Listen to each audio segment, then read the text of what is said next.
Good evening, guys. Bill McMillan here with NDWX.com. We're looking at the latest radar here as of about 2:30 this afternoon, and we notice our deformation band across western parts of the state extending back into Illinois. That's beginning to pivot east, and that's going to move through central Indiana tonight. In the meantime, we also have additional bands of precipitation kind of rotating into the deform zone, and what's most likely going to take place is this is going to really kind of consolidate into a steady snow shield, if you will, that will move through central Indiana and northern portions of the state later on tonight, adding to accumulations in some areas, and then again the transition to snow continues for others across central Indiana.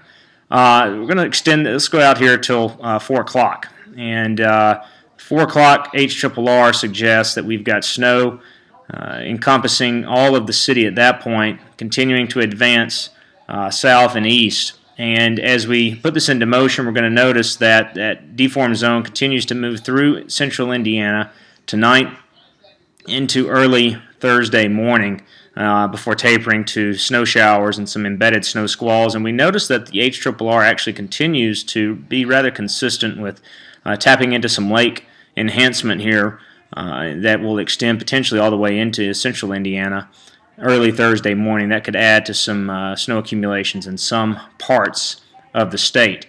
Temperatures, we're in the mid to upper 30s across central Indiana right now. We're going to fall into the lower 30s later on this evening, and we're not going to be that cold though with this storm. It's we've been saying probably a degree or two either side of 30 is likely to be where we are with this storm. So tomorrow temperatures remain rather steady in the lower 30s with snow showers around and a gusty wind, and then we get a little colder tomorrow night. Into Friday morning, we go into the mid to upper 20s, most likely, colder than that, where we have a deep snow cover across northern parts of the state.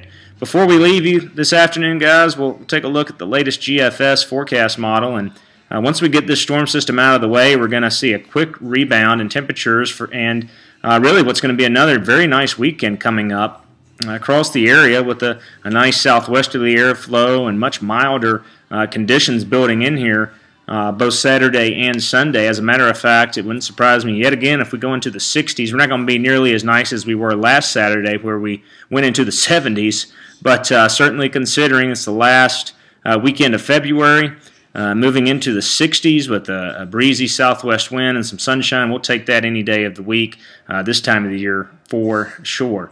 That said, we've got changes again next week, and obviously the big picture here is that we open the week next week in a rather nice fashion, unseasonably warm, but we've got another storm system, and the operational data is going to be all over the map. I don't have the European info pulled up for you for this video, clients. I will have that in a more detailed fashion for you with your client update later on tonight that I'll send out.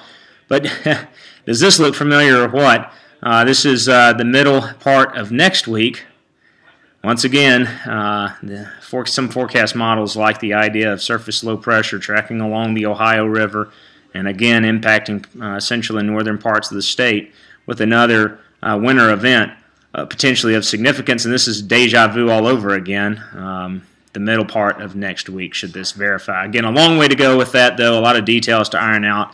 We don't want to pay attention to the specifics yet at this point. We'll look at the ensemble data and put our forecast together based on that. But it is interesting nonetheless to see a solution similar to what we're dealing with right now playing out yet again next week. Regardless, looking at some of the data, long-term data, it does look like that we continue with a rather active time of things and bias colder than normal, at least through the first half of March. The way we see things playing out right now. Again, guys, that'll do it for the afternoon update, clients. Long-range text update will be out to your inbox probably in the next hour.